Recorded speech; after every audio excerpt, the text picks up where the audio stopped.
They called it a workforce realignment. I called it what it was.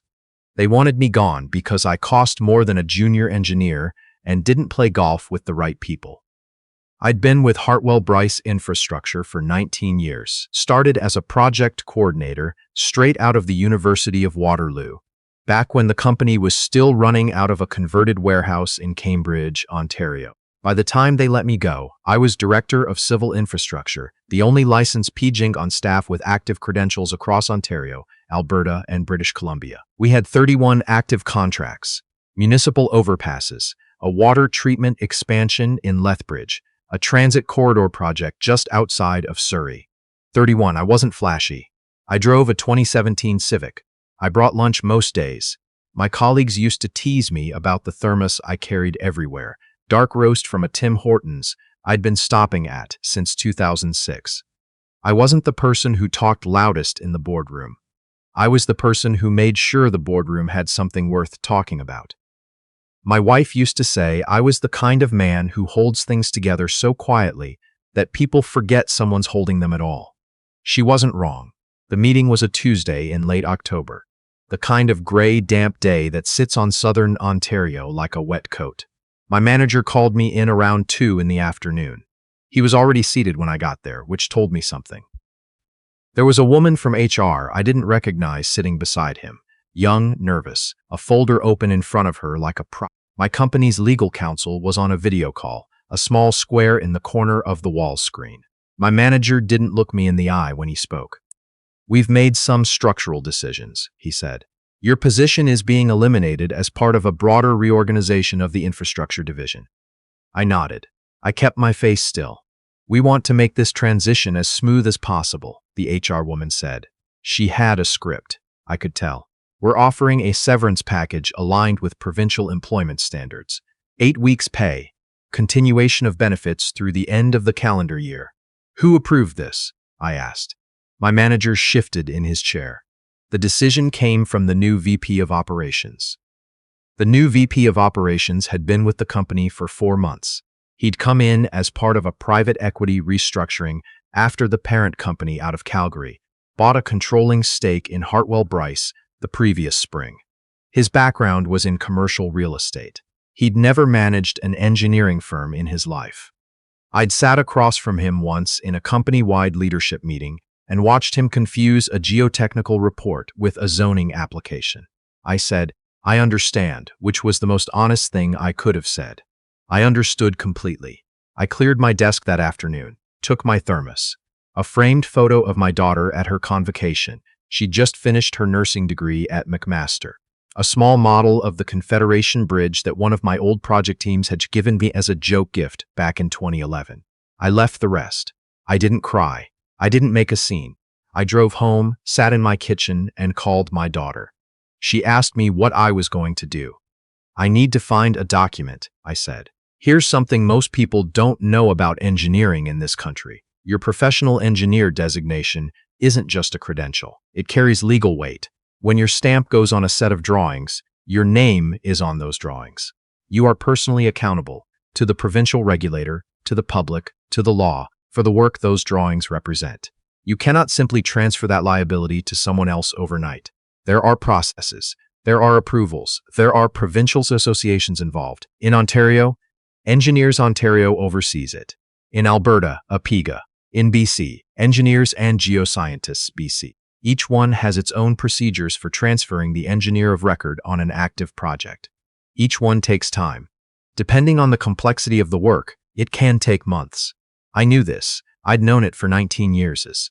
What the new VP of Operations didn't know, what my manager apparently hadn't thought to check, was that back in 2007, during a contract renegotiation with one of our largest municipal clients, I had proposed a clause, a continuity clause.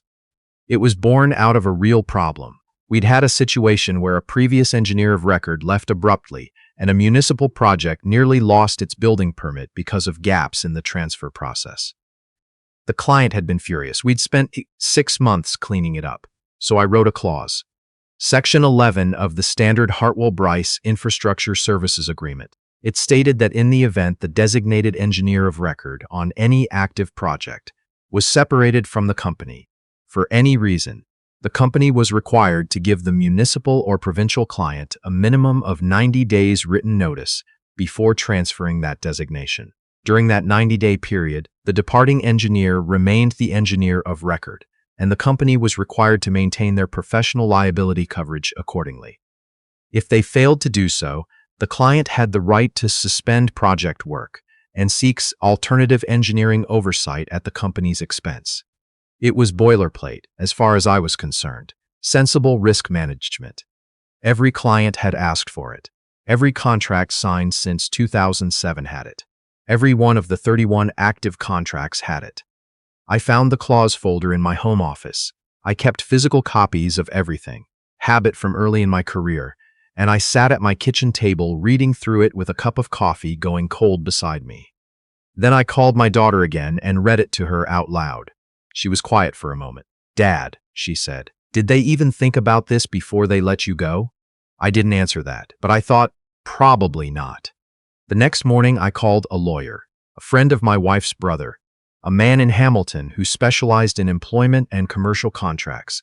I'd met him twice at family gatherings, liked him both times. He had a way of listening that made you feel like every word was being stored and sorted. I explained the situation. I sent him the employment letter, the termination notice, and copies of 3 of the active project contracts, Ontario, Alberta, and BC. He called me back 4 hours later. "You wrote Section 11, he said. "It wasn't quite a question. I proposed it, yes, and it's in all 31 contracts, as far as I know." He was quiet for a second. I could hear him flipping through paper. "Have they contacted you since the termination?" "Only the standard HR follow-up, asking me to return my access card." "Don't respond to that yet," he said. "Let me make a call." What happened next happened fast, which surprised me, because I'd expected it to take weeks. My lawyer sent a letter to Hartwell Bryce's legal team on a Thursday. Polite, professional, precisely worded. It noted that under Section 11 of the Standard Infrastructure Services Agreement, applicable to all 31 active project contracts, a 90-day notice period was required before any transfer of engineer of record designation. It noted that no such notice had been given to any of the relevant clients. It attached a schedule listing every active project by contract number, client name, and provincial regulator. It noted that my professional liability coverage had been terminated effective my last day of employment, which was itself a potential breach of Section 11, and it invited Hartwell Bryce to contact us to discuss a resolution. I was at my daughter's place for dinner on Friday when my phone buzzed. My manager. I let it go to voicemail. He called again Saturday morning. I picked up. "We need to talk," he said. "I know," I said. The legal team has flagged something in the contracts. We're trying to understand the scope of it." I didn't help him understand it. I said I'd have my lawyer reach out Monday morning. Monday afternoon, I got a call from my lawyer. Hartwell Bryce wanted a meeting. Their legal team, the new VP of Operations, and the head of HR. They wanted it in person. My lawyer suggested we do it at his office in Hamilton, which I thought was the right call. Neutral ground. His territory, not theirs. I drove down Wednesday morning. My wife offered to come with me. I told her no, not because I didn't want her there, but because I didn't want them to see that this rattled me. I wanted to walk in the same way I'd walked out of that Tuesday meeting 6 weeks before. Calm, steady, like someone who already knows how the numbers add up. The conference room was on the 3rd floor of a building, near the escarpment. You could see a bit of the lake from the window on a clear day. It wasn't a clear day. There were 4 of them. The company's external legal counsel, a woman who had clearly done her homework, the VP of Operations, that same man I'd watched fumble through the leadership meeting, the head of HR, and my former manager, who I noticed was not in the seat closest to the window. My lawyer and I sat across from them. He'd told me beforehand, "Don't speak first, don't fill silences, let them come to you." The external counsel started. She was measured, professional. She acknowledged the situation with the contracts. She said the company was committed to honoring its obligations to clients. She said they wanted to find a practical resolution. I noticed the VP of Operations wasn't looking at me. He was looking at his phone, face down on the table, like it might rescue him. "My client is the engineer of record on 31 active projects," my lawyer said, after she finished. His professional designation is the legal basis for those projects proceeding.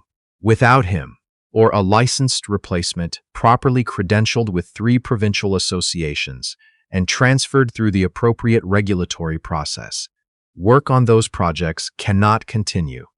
The municipal and provincial clients have been informed of the 90-day notice requirement. The company's counsel looked at her notes. We understand that. The question before us, my lawyer continued, is how Hartwell Bryce intends to remedy the breach and what the terms of my client's continued involvement, whether as a reinstated employee or in another capacity, will look like. The VP of Operations looked up at that. He had the expression of a man who had just finished reading a document he wished he'd read 6 weeks earlier. My manager, to his credit, looked like he already knew what was coming.